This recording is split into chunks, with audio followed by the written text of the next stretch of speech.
Mwalimu mimi hii means kwa naitaka sana this time now. Unaona hii physics? Lazima chukue award. Umesema form 4 lazima jina lako litangazwe huko kwa TV. Kama wanapeana hata zawadi wanapeana 10,000. Wameacha mambo ya tamu chini. Mimi wacha nikwambie. Unaona mimi? Mimi lazima employee of the year nipa. Hata wewe una performance?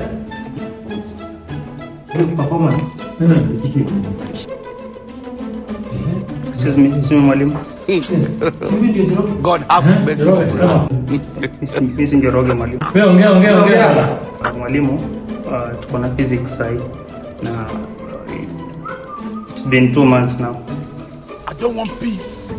I want problems always. Wewe ndio siku hizi ndio una kazi huwa ni From 3 West. Kazi yako ndio siku hizi wewe ndio yani inamaanisha hatujui, mimi sijui kazi yangu. Gani prefect? No. Na mbona unakuja kukumbusha walimu kazi yao? Yaani wewe ndio siku hizi unanifundisha kazi ya wewe ndio unafundisha watu kazi. Wewe unafundisha watu kazi. Wewe ni principal. Pana mwalimu. Kubwa sana. Yana chini. Nataka muniombee. I'm going through a lot of problems. Na ni mimi nijiletea.